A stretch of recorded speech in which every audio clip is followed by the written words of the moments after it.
जो प्रोजेक्टाइल के next chapter में यहाँ पर कुछ अच्छे क्वेश्चंस देखेंगे और उसमें सबसे पहले आगे बढ़ते हुए हम देखते हैं vertical motion with air drag. अभी तक हमने मोशन अंडर ग्रेविटी में वर्टिकल मोशन देखा था, उसकी कैलकुलेशन करी थी, बट वहां पर हमने एयर ड्रैग को नेग्लेक्ट किया था। बट अगर बच्चों वहां पर आपके एयर ड्रैग रहता है तो क्वेश्चन को कैसे सॉल्व करते हैं? लेट से आपने कोई भी पार्टिकल को u वेलोसिटी से अपवर्ड प्रोजेक्ट किया है, अपवर्ड प्रोजेक्ट किया है फ्रॉम द ग्राउंड। तो आप जानते हैं इसमें डाउनवर्ड फोर्स mg होता है। तो एयर ड्रैग के बारे में, एयर ड्रैग की डायरेक्शन के बारे में हम बात करें, air drag is always opposite to the velocity, opposite to velocity के डायरेक्शन से ऑपोजिट होता है। यानी कि अगर इसकी वेलोसिटी अपवर्ड है तो आपका एयर ड्रैग डाउनवर्ड होगा। तो हम मान लेते हैं कि ये कांस्टेंट एक फोर्स एयर ड्रैग की F लग रही है, इट इज गोइंग अपवर्ड। तो यहां पर आप एक्सेलरेशन देखेंगे, एक्सेलरेशन आप देखेंगे कि माइनस डायरेक्शन में माइनस mg और माइनस F इतनी फोर्स लग रही है। अगर इसको मास से डिवाइड कर दें तो यानी कि आपका एक्सेलरेशन क्या हो जाएगा, minus g plus f by m. ये आपका डाउनवर्ड डायरेक्शन में एक्सेलरेशन। तो बच्चों हम देखते हैं कि ये इसका टाइम ऑफ फ्लाइट क्या होगा। तो सबसे पहले हम टाइम ऑफ फ्लाइट में टाइम ऑफ असेंट निकालें। टाइम ऑफ असेंट के लिए हमें क्या लिखना होता है कि वी वाई आपकी क्या हो गई है, जीरो हो गई। वी वाई जीरो हो गई है टाइम ऑफ फ्लाइट में, यानी कि ये किसी भी टॉप मोस्ट पॉइंट पर जाके इसकी वी वाई क्या हो जाएगी, जीरो हो जाएगी। वी वाई के लिए आप इक्वेशन कैसे लिखोगे, v y equals to u y minus a into t. तो टी की वैल्यू टाइम ऑफ असेंट आ जाएगा आपका, this is equals to zero. तो ये हो जाएगा यू वाई बाई ए। और इसकी यू वाई की वेलोसिटी कितनी है वर्टिकल डायरेक्शन में, u, और एक्सेलरेशन की वैल्यू आप यहां से लेंगे, एक्सेलरेशन हो जाएगा g plus f by m. तो ये आपके पास आ जाएगा टाइम ऑफ असेंट। ये टाइम ऑफ असेंट आ गया, इसको टी ए भी बोल देते हैं। ओके, अब बच्चों देखेंगे कि ये मैक्सिमम हाइट कितनी ऊपर जाता है। पहले आपने देखा था कि अगर ये फोर्स ना होता तो इसका time of ascent u by g आता, लेकिन अभी ये डिनोमिनेटर में एक्स्ट्रा टर्म आ रहा है तो टाइम ऑफ असेंट अब डिक्रीज हो जाएगा ड्यू टू एयर ड्रैग। दूसरा, अगर मैक्सिमम हाइट देखनी है, मैक्सिमम हाइट के लिए आप जो इक्वेशन देखोगे आप बोलोगे v y square equals to u y square minus two a into h. इस इक्वेशन से आप h की वैल्यू निकालोगे, that is u y square over two a. U y को हम यू स्क्वायर लिख देंगे और टू टाइम्स ए की वैल्यू आपके पास जी प्लस एफ बाई एम। ये अपवर्ड जर्नी की बात कर रहे हैं हम, ये आपका आ जाएगा maximum height. Time of ascent आ गया है और फाइनल वेलोसिटी इसकी जीरो आ गई है। इसके बाद हम डाउनवर्ड जर्नी की बात करते हैं। डाउनवर्ड जर्नी में क्या होगा बच्चों, इनिशियल वेलोसिटी इसकी क्या होगी, लेट से मैक्सिमम हाइट पर h हाइट अचीव किया है, यहां से इसने प्रोजेक्ट किया था। तो डाउनवर्ड जर्नी में क्या होगा कि इसकी वेलोसिटी नीचे की तरफ आएगी किसी भी टाइम पर। इनिशियल वेलोसिटी जीरो है, लेकिन mg फोर्स भी नीचे की तरफ लगेगा, लेकिन क्योंकि वेलोसिटी नीचे होगी तो इसका ड्रैग फोर्स ऊपर की तरफ होगा। तो अब यहां पर डाउनवर्ड एक्सेलरेशन, एक्सेलरेशन हो जाएगा minus mg plus f over m. तो इसको आप देखोगे it will come out to be g minus f by m. ये एक्सेलरेशन हो जाएगा डाउनवर्ड डायरेक्शन। तो अब आप देखो एक्सेलरेशन रिड्यूस हो गया है, रिड्यूस हो गया। तो मैक्सिमम हाइट जितनी अचीव करी थी नीचे भी उतनी ही हाइट आएगा, ये देख सकते हैं। अब आप डाउनवर्ड जर्नी के लिए हम देखेंगे कि ये जो टाइम होगा इसको हम टाइम ऑफ डिसेंट करेंगे। बट अपवर्ड जर्नी और डाउनवर्ड जर्नी में एक कॉमन होगा कि जितनी हाइट वो ऊपर आया है उतनी हाइट ये नीचे आएगा। अब ये टाइम डिफरेंट हो सकता है। अब हम बोल सकते हैं कि minus h equals to minus a t square by 2। और ये जो टाइम होगा, टाइम इज 2h बाई ए का रूट होगा। और इस टाइम को हम बोलेंगे टाइम ऑफ डिसेंट, यानी कि नीचे आने का। इसको कैलकुलेट करते हैं, यानी कि 2h की वैल्यू हमने u square by 2g plus f by m ये निकाली है। और इसको a से डिवाइड करेंगे, a की वैल्यू कितनी है, g minus f by m, और इस होल का रूट रहेगा। तो आप देखेंगे 2 से 2 कैंसिल हो जाएगा। तो टाइम ऑफ डिसेंट जो आने वाला है that is u square over g plus f by m और g minus f by m इसका रूट, यानी कि आप ये निकाल सकते हो u by under root of g plus f m and g minus f by m, ये प्रोडक्ट में आएगा। तो अब यहां पर हमने टाइम ऑफ डिसेंट निकाला है। अब यहां पर फाइनल वेलोसिटी जब वो ग्राउंड को हिट करेगा तो वो सेम होगी या डिफरेंट होगी। तो अभी हम ये निकाल सकते हैं कि v y square equals to 0 minus 2a into minus h, ये निकाल सकते हैं। तो वी वाई की वैल्यू क्या हो जाएगी, that is root 2a root v y square 2। a की वैल्यू कितनी है, g minus f by m, और h की वैल्यू है हमारी u square over 2g plus f by m. अब यहां से आप वी वाई निकालोगे, वी वाई की वैल्यू आ जाएगी आपकी, 2 से 2 कैंसिल हो जाएगा, और इसको रूट करोगे तो u बाहर आ जाएगा, और यहां पर आपका g minus f by m over g plus f by m, ये। और ब्रैकेट के अंदर ये जो टर्म लिखा हुआ है, आप देखेंगे numerator is less than the denominator, denominator में ये टर्म प्लस में है और ये माइनस में है। तो यानी कि ये फैक्टर हमारा क्या है, u से 1 से कम है, ये फैक्टर 1 से कम है। तो ये 1 से कम अगर u से मल्टीप्लाई करोगे तो vy आपकी u से कम आ जाएगी। कहने का मतलब है कि vy जो भी आएगी y डायरेक्शन में final velocity is initial velocity से कम आएगी मैग्नीट्यूड वाइज, यानी कि ड्रैग फोर्स से इसकी एनर्जी में लॉस होता है, और यहां पर आते आते जिस वेलोसिटी से आपने प्रोजेक्ट किया था उससे कम वेलोसिटी से वो ग्राउंड को हिट करता है। दूसरा, जाने में टाइम टी ऑफ ए लगा था और आने में टाइम टी डी। तो टी डी को हमने निकाला था, this is you by this thing, और जो हमारा टी ए आया है वो आया है यू अपॉन दिस। अब इन दोनों का हम रेशियो लेते हैं। अगर हम बोलते हैं time of ascent over time of descent का, तो जैसा आप देख सकते हैं टाइम ऑफ असेंट की वैल्यू हमारे पास, टाइम ऑफ असेंट की वैल्यू यहाँ पर u बाई, ये आपकी u by g upon f plus a I है, और टाइम ऑफ डिसेंट की वैल्यू इस तरह से हमारी आई है।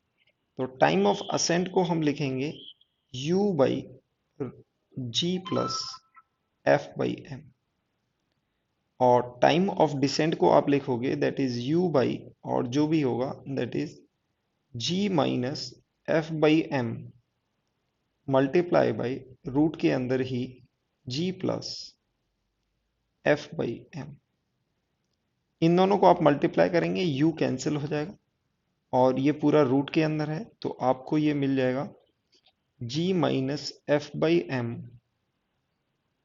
Multiply g plus f by m, और यहाँ पर ये रूट के अंदर जाता है तो g plus f by m का होल स्क्वायर करेंगे, ये पूरा रूट के अंदर, यानी कि इसको अगर हमने रूट के अंदर लिया है तो इसको स्क्वायर करके रूट के अंदर लेंगे। तो आप देखेंगे ये वैल्यू इससे कैंसिल हो जाएगी। तो finally time of ascent upon time of descent, ये आपके पास आने वाला है g minus f by m over g plus f by m, इस तरह से ये आएगा। आप यहां पर देखेंगे कि RHS में जो रेशियो है it is less than 1, it is less than 1। तो हम ये बोलेंगे टाइम ऑफ डिसेंट, यानी कि denominator is greater than numerator, तो नीचे आने का टाइम ज्यादा होगा, ऊपर जाने का टाइम इसमें कम होगा। नेक्स्ट क्वेश्चन यहां पर पूछा गया है, एग्जाम्पल देखते हैं। A particle moves along A parabolic path.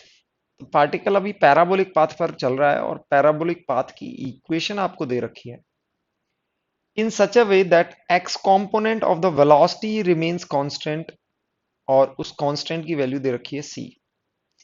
Find the acceleration of the particle.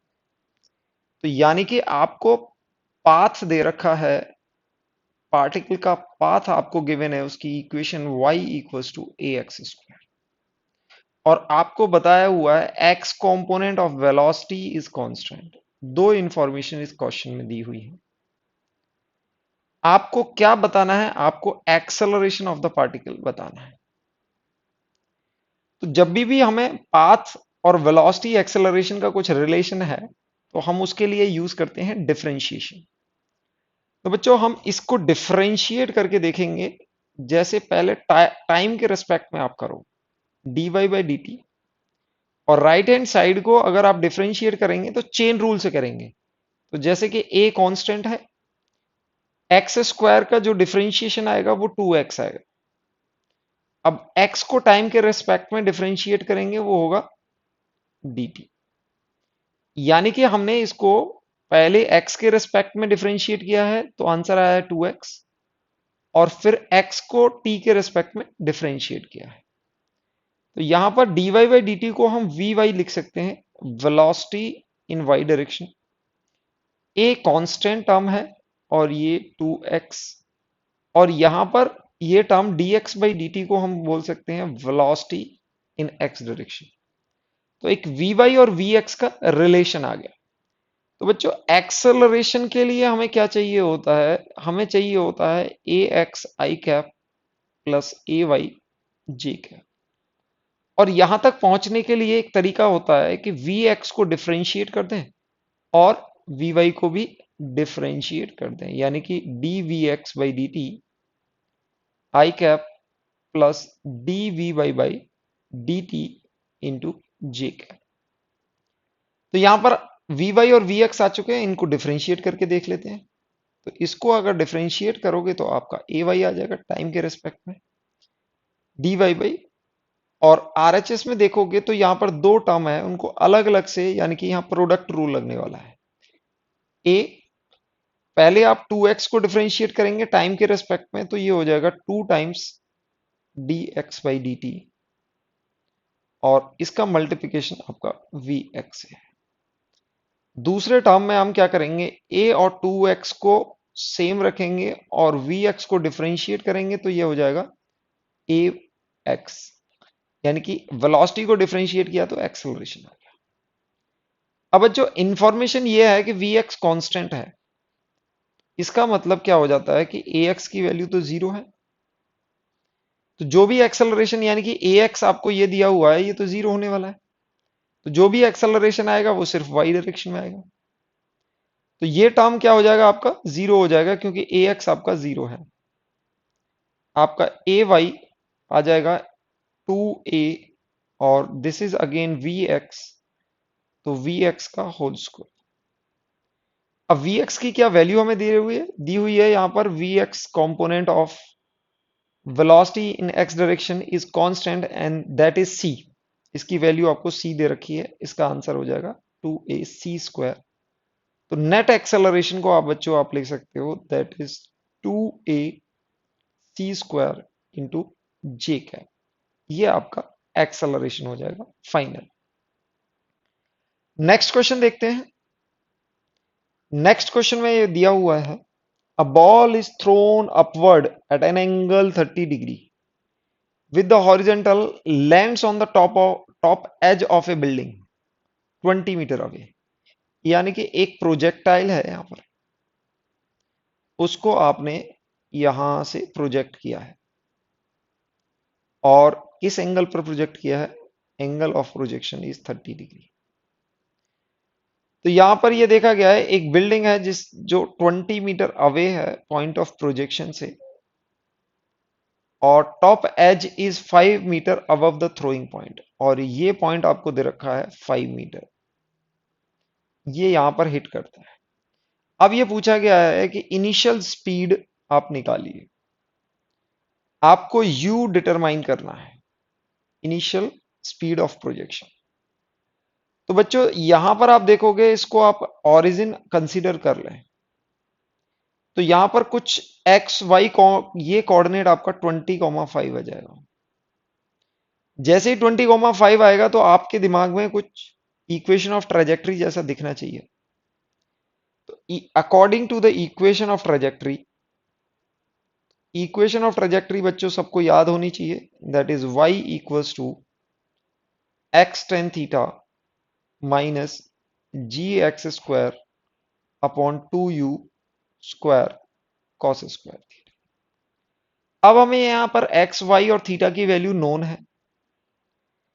आपके टेन थीटा की वैल्यू होगी 1/√3, और कॉस स्क्वायर थीटा की हम बोल देते हैं, कॉस स्क्वायर थीटा की वैल्यू होगी 3/4। सॉल्व करते हैं फर्दर, आगे सॉल्व करेंगे तो ये वैल्यू आएगी। y की वैल्यू देखो यहां पर 5 है, x की वैल्यू आपको 20 दी हुई है, टेन थीटा की वैल्यू √3 हो जाएगी, 1/√3 माइनस g की वैल्यू सिंप्लिसिटी के लिए हम 10 कंसीडर करते हैं, और x कोऑर्डिनेट इज 20 एंड 20 का होल स्क्वायर रहेगा, and 2 only unknown is u। Cos square theta को आप 3/4 कुछ इस तरह से लिख देंगे। आप इसको रीअरेंज करके सॉल्व करेंगे, यहां पर ये टर्म आएगा आपका 3 × 2u²। आप इसको रीअरेंज करेंगे, इसको LHS में ले आएंगे, आप इसको 2 से कैंसिल कर देंगे। सो दिस इज 400, इसको LHS में लाएंगे, दिस इज 10 × 400 × 2 ओवर 3u²। यह आया। RHS में आपका आएगा 20 √3 माइनस 5। यह आएगा। आप इसको क्रॉस मल्टीप्लाई भी कर सकते हो, क्रॉस मल्टीप्लाई करोगे तो ये आ जाएगा 20 माइनस 5 √3, और ये वैल्यू √3। अब इसको u² को आप सॉल्व करने के लिए आप क्या करेंगे, आपको यहां पर दैट इज 10 × 400 × 2 क्रॉस मल्टीप्लाई करेंगे, ये √3 और डिनोमिनेटर में आएगा 3, और ये 20 माइनस 5 √3, और यहां पर u² आ जाएगा। तो इस तरह से आप सॉल्व कर लेंगे। अब डिनोमिनेटर में से आप क्या कॉमन ले सकते हैं, आप यहां पर √3 भी ले सकते हैं और 5 भी ले सकते हैं। 10 × 400 × 2 √3, यहां पर 5 कॉमन लेंगे तो दिस विल बी 5 × 3, और यहां पर 4 माइनस √3। 5 से यहां कैंसिल करेंगे तो ये हो जाएगा 2। अगेन आपकी ये वैल्यू हो जाने वाली है 2 × 2 4, यानी कि ये आपके हो जाएगा 1600, और ये √3 से √3 कैंसिल होगा, तो this will B 4, this is √3, 4 minus √3, ये आपकी u² की वैल्यू आ जाएगी। अब u को आप सॉल्व करोगे तो 1600 का रूट करेंगे, that is 40 over root of, आप इसको रूट के अंदर ले जाएंगे, दैट इज 4 √3 माइनस 3, इसका होल का भी रूट होगा। तो ये आपकी स्पीड आएगी इन मीटर पर सेकेंड। इसमें बच्चों कैलकुलेशन थोड़ी सी डिफिकल्ट थी, बाकी क्वेश्चन में बस आप इक्वेशन ऑफ ट्रेजेक्टरी लगाएंगे तो आपका आंसर आपको एक्यूरेट मिल जाएगा। बच्चों नेक्स्ट क्वेश्चन ये बहुत ही अच्छा क्वेश्चन है, एडवांस लेवल का क्वेश्चन है। क्वेश्चन में क्या दिया हुआ है पहले ये देखते हैं। A ball is to be shot from the ground level with certain speed, किसी एक स्पीड से बॉल को प्रोजेक्ट किया है। Graph shows the range if will it will have it will have versus the projection angle theta, यानी कि r versus theta का आपको ये कर्व दे रखा है। The least speed of the ball will have during its flight if theta is chosen such that the flight time is half of its maximum possible value। तो question को one by one समझते हैं। तो बच्चों जैसा कि आपको पता है कि आर की वैल्यू होती है u square by g sine 2 theta, और हमने बताया है कि थीटा वर्सेस आर का ये कर्व है, यानी कि ये थीटा वर्सेस आर का, जैसे थीटा को चेंज करेंगे आर चेंज होता जाएगा। और सेम थीटा के लिए यानी कि सेम रेंज के लिए आपको 2 थीटा मिलेंगे। और यहां पर आप मैक्सिमम रेंज देखेंगे तो इस ग्राफ से आर मैक्स की वैल्यू आप देख सकते हो, दैट इज 250 मीटर, और उसकी वैल्यू होती है यू स्क्वायर बाई जी। और ये कब होती है? जब थीटा आपका 45 होगा। तो यहां पर देखो 90 पे जीरो और जीरो पे तो ये मिड पॉइंट हो जाएगा 45 डिग्री।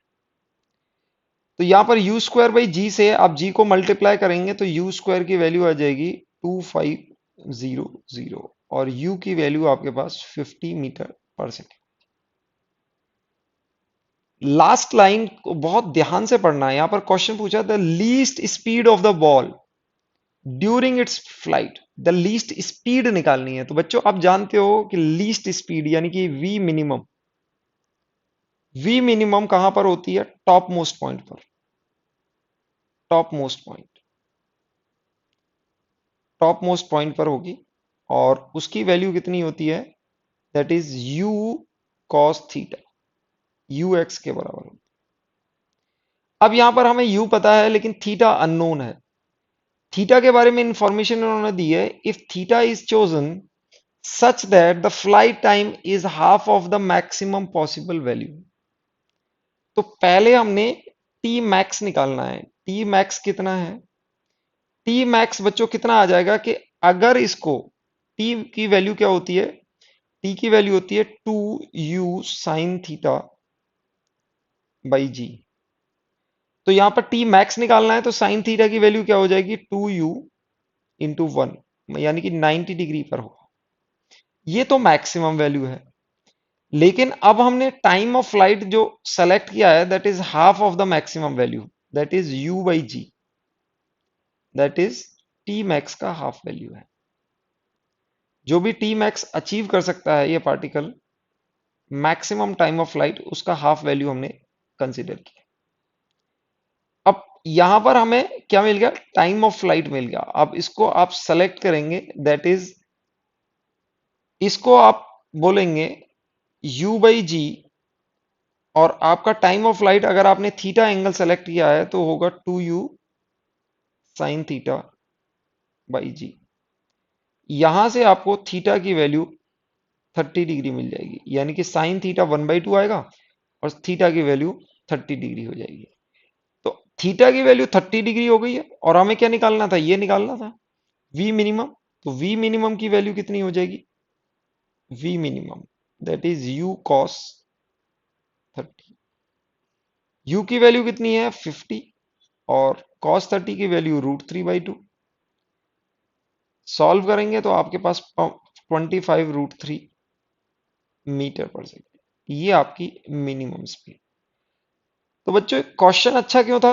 क्योंकि इसमें काफी इंफॉर्मेशन देके चीजें पूछी गई हैं, डायरेक्ट चीजें नहीं पूछी गई हैं। पहले तो आर वर्सेस थीटा का अनयूजुअल सा ग्राफ बनाया है जो जनरली देखने को नहीं मिलता हमें, उससे हमने इसमें यू निकाला, और क्वेश्चन में पूछा है कि आपको वी मिनिमम निकालना है, लेकिन उसके लिए इन्होंने थीटा की इंफॉर्मेशन इस तरह से दी कि उसका मैक्सिमम टाइम ऑफ फ्लाइट का आधा टाइम होगा।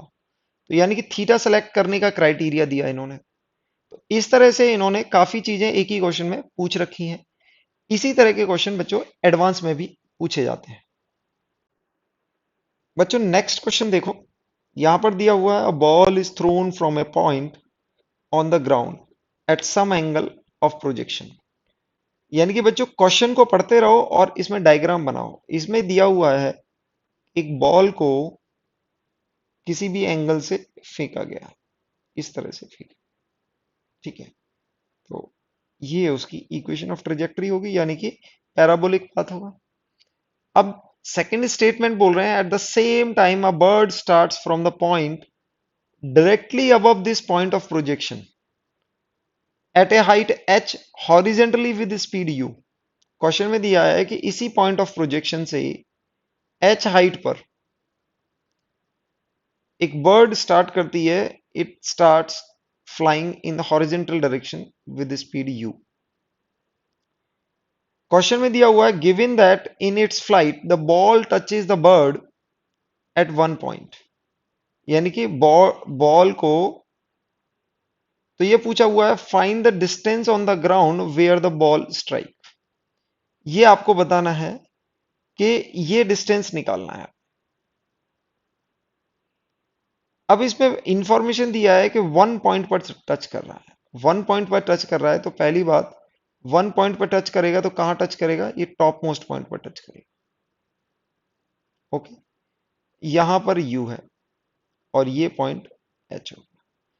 तो आप देख सकते हैं मैक्सिमम हाइट की वैल्यू, एच मैक्स की वैल्यू आपकी एच के बराबर हो जाएगी, बिल्कुल।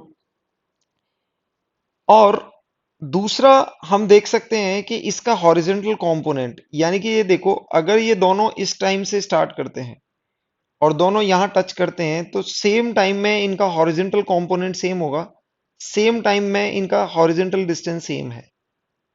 यानी कि अगर ये बॉल और बर्ड दोनों टच करते हैं तो दोनों ने ये डिस्टेंस r/2 सेम टाइम में कवर किया होगा, तो हमें एक इंफॉर्मेशन यू एक्स के बारे में आ जाती है, दैट इज यू।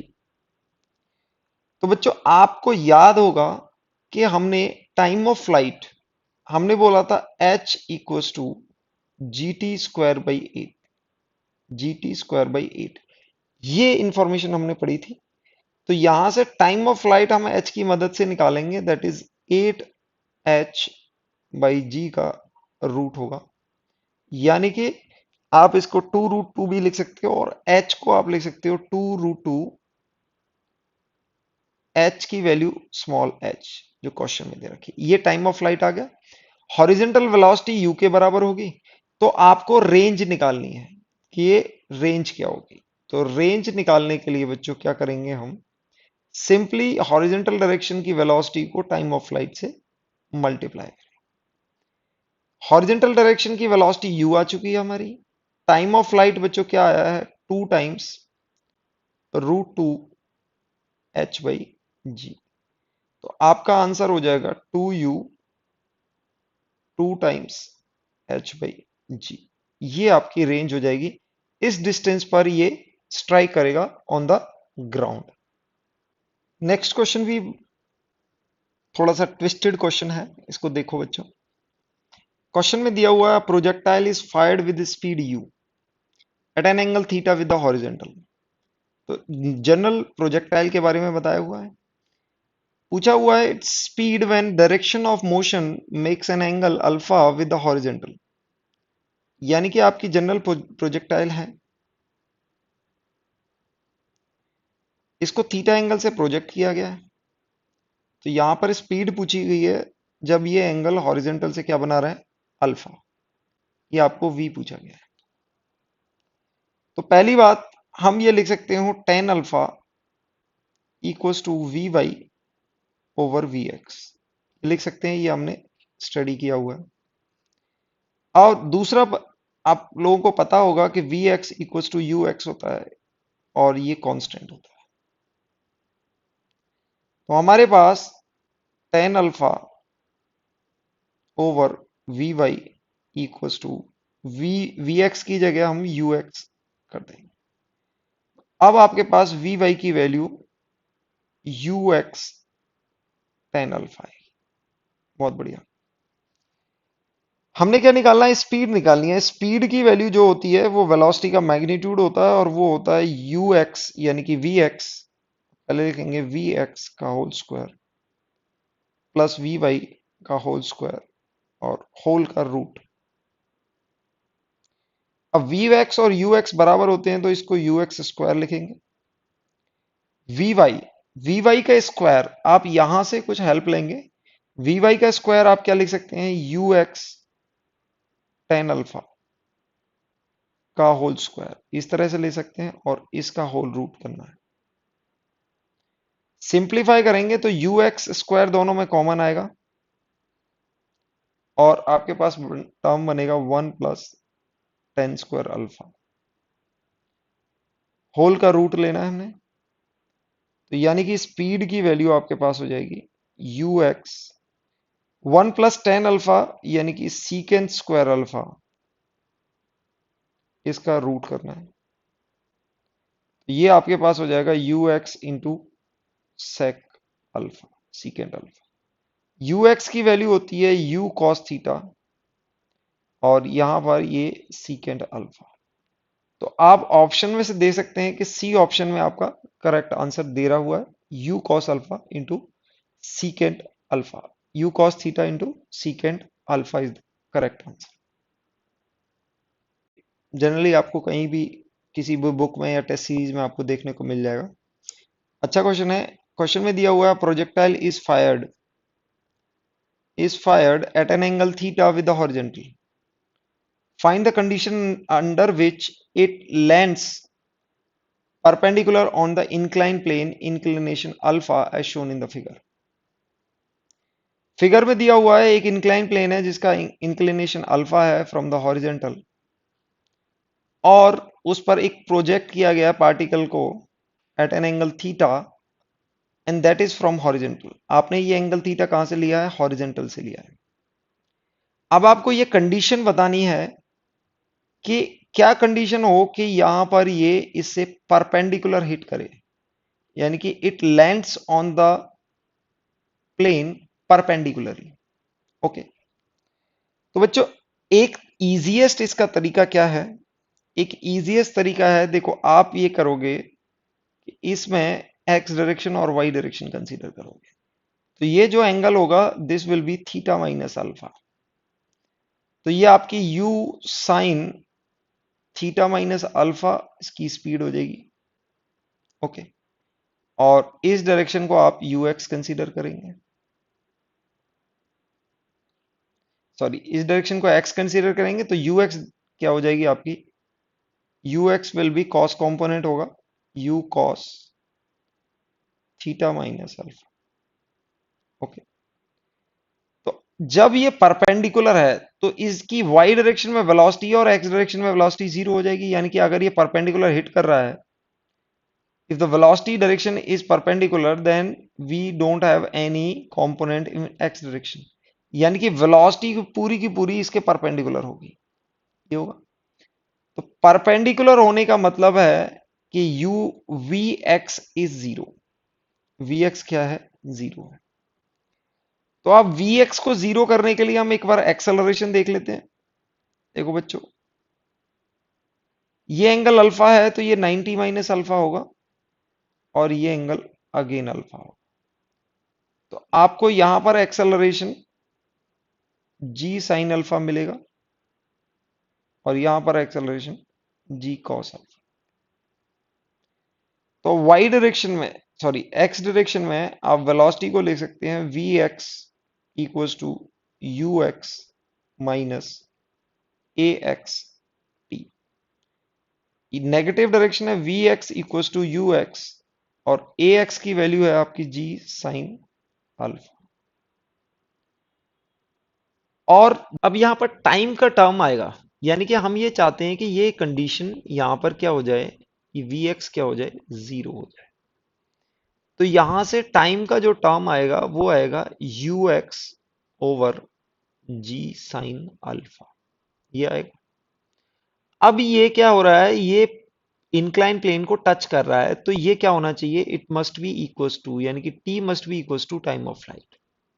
और टाइम ऑफ फ्लाइट बच्चों आपको याद होगा 2u ओवर ए वाई, इस तरह याद करते हैं। तो time of flight will be 2u, और ए वाई की अगर आप देखोगे तो it will be g cos alpha, ये है। तो इन दोनों को अगर आप इक्वेट करें, यानी कि 2u over g cos alpha must be equals to u x g sine alpha, ये आ गया। यू वाई की वैल्यू, यानी कि ये यू वाई की वैल्यू लिखोगे that is you sine theta minus alpha, और यहां पर आ जाएगा यू एक्स की वैल्यू आएगी u cos theta minus alpha. यहां पर आपके पास g cos अल्फा और यहां पर g sin अल्फा, इस तरह से हम लिख सकते हैं। अब आप इसको रीअरेंज करेंगे और सॉल्व करेंगे, देखो u से u कैंसिल हो जाएगा, g से g कैंसिल हो जाएगा, और यहां पर आएगा, यानी कि आप इसको साइन अल्फा को लाते हो, 2 साइन अल्फा क्रॉस मल्टीप्लाई करते हो ओवर कॉस अल्फा, और आरएचएस में आपका जाएगा cos theta minus alpha over sine theta minus alpha, यानी कि आपके पास 2 tan alpha equals to cot theta minus alpha. ये कंडीशन फुलफिल होगी तो आपका ये प्रोजेक्टाइल इंक्लाइन प्लेन को परपेंडिकुलर हिट करेगा। परपेंडिकुलर हिट करने का मतलब है यानी कि along the along the incline plane उसकी वेलोसिटी कंपोनेंट जीरो हो जाएगा, यानी कि इस डायरेक्शन में उसका वेलोसिटी कंपोनेंट कुछ नहीं होगा, सिर्फ जो भी वेलोसिटी कंपोनेंट रहेगा वो perpendicular to the incline plane होगा।